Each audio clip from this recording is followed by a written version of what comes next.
जैसा कि आप सभी को पता है कि सुप्रीम कोर्ट में रिव्यू पिटीशन दाखिल हो गई है। तो रिव्यू पिटीशन से क्या लाभ मिलेगा, चयनितों पर कितना फर्क पड़ेगा, क्या बीएड दोबारा से प्राइमरी में शामिल हो पाएगा और रिव्यू पिटीशन एक्सेप्ट होगी तो कैसे होगी, क्योंकि समय बीत चुका है। इन सभी सवालों के जवाब जानने के लिए वीडियो में अंत तक बने रहिए। वीडियो को लाइक और अभी से चैनल को सब्सक्राइब इसलिए कर लीजिए ताकि बीएड वर्सेस बीटीसी मामले पर लगातार अपडेट आप पा सकें। सबसे पहले आप यह जान लें कि यह जो रिव्यू पिटीशन पड़ी है यह लार्जर बेंच में सुनी जाएगी। जी हाँ, ये जो बेंच होगी इसमें 5 जजों की बेंच होगी जिसमें इसकी सुनवाई होगी। लेकिन उस सुनवाई से पहले इस रिव्यू पिटीशन को बहुत सारी समस्याओं से, एक तरह से कह सकते हैं कि लक्ष्मण रेखाओं से गुजरना भी पड़ेगा। कैसे, अभी हम आपको पूरा डिटेल से समझाते हैं। सबसे पहले आपको यह पता चल गया है कि देवेश शर्मा ने रिव्यू पिटीशन दाखिल कर दी है 16/9/2023 को। अब इस हफ्ते में यह रिव्यू पिटीशन जाती उन जजों के पास जो इसमें 11 अगस्त को ऑर्डर दिए थे। ये तब होता जब ये रिव्यू पिटीशन 30 दिनों के अंदर दाखिल होती, लेकिन ऐसा नहीं हुआ है। 30 दिन से ज्यादा हो चुके हैं, अब जाकर रिव्यू पिटीशन दाखिल हुई है। इसके एक्सेप्ट होने की संभावनाएं बहुत कम है, लेकिन पूरा प्रोसेस हम आपको बता देते हैं कि क्या होगा। अब ये रिव्यू पिटीशन सबसे पहले चीफ जज जो हैं, चीफ जस्टिस हैं सुप्रीम कोर्ट के, उनके पास ये जाएगी। ठीक है, वो देवेश शर्मा के अधिवक्ताओं से यह प्रश्न सबसे पहले पूछेंगे कि 30 दिनों के अंदर आपने इस रिव्यू पिटीशन को क्यों नहीं दाखिल किया।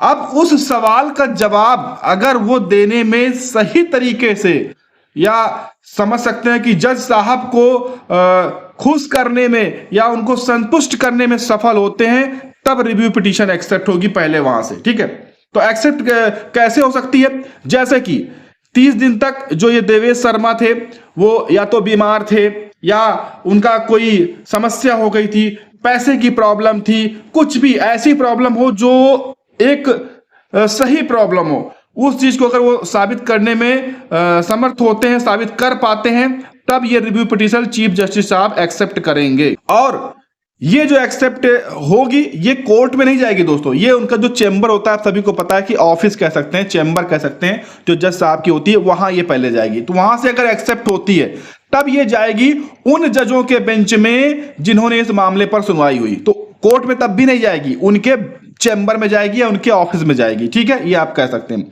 तो जब वहां पर ये फिर से यहां से एक्सेप्ट होने के बाद जाएगी, तब वो जो जज साहब हैं वो ये इसमें देखेंगे कि ये जो दोबारा से मामला रिव्यू के लिए आया है, जिस पर मैंने ऑर्डर दिया है, ठीक है, अब इसमें कोई अलग वो पॉइंट लेकर आए हैं, कुछ ऐसा नया अपडेट लेकर आए हैं कि जो सुनवाई के दौरान बीएड की तरफ से नहीं रखी गई थी, और वो मजबूत चीज है, एक मजबूत तथ्य है कि बीएड को प्राथमिक में रखा जाए। अगर ऐसा कुछ उनको लगता है तब वो इसे एक्सेप्ट करेंगे, नहीं तो वहीं से इसे खारिज कर देंगे और रिव्यू पिटीशन कैंसिल हो जाएगी। तो देवेश शर्मा ने कहा है कि चीफ जस्टिस के पास से ही रिव्यू पिटीशन कैंसिल होने के चांसेस लगभग 99% है, ये उन्होंने अपने मुंह से खुद बोला है। ठीक है, तो वो अलग की बात है, जब होगी तो हम बताएंगे जो भी है। फिलहाल यहां से अगर एक्सेप्ट होती है तब ये मामला जो है ओपन कोर्ट में जाएगा, यानी फाइनली सभी अधिवक्ता मौजूद होंगे, जज साहब होंगे, कोर्ट बैठेगी, तब वहां पर ये मामला सुना जाएगा। लेकिन दोस्तों, बीएड हो, चाहे एनसीटी हो, चाहे सरकार हो, अगर कुछ नए तथ्य रखते हैं तभी इस मामले पर सुनवाई आगे बढ़ेगी, अन्यथा की स्थिति में ये जो है रिव्यू याचिका खारिज हो जाएगी। तो ये सभी जो प्रक्रियाएं हैं वो इसी सप्ताह में होंगी। ठीक है, इसी सप्ताह में हम आपको जब अपडेट्स आएगी हम आपको देते रहेंगे अपडेट, लेकिन उसके लिए आप चैनल को सब्सक्राइब करके रखिए। अब देखिए, ये अगर ऑर्डर बदलता है, ठीक है, अगर ऑर्डर सेम रहता है कोई समस्या नहीं। ठीक है, और यहां पर अगर बीएड को कुछ अलग से यहां पर निर्देश मिलते हैं तो वो सभी के लिए वो चीजें लागू होंगी।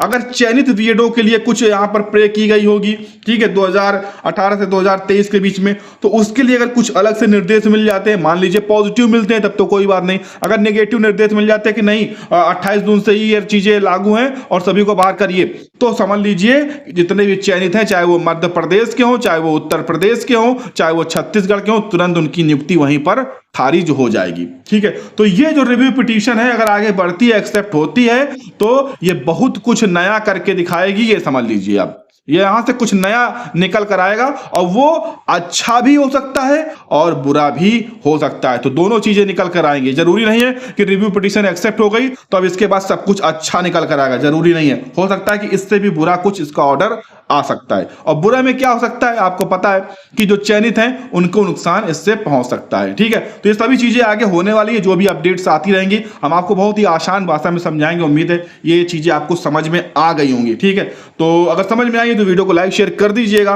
और चैनल को सब्सक्राइब जरूर कर लीजिएगा।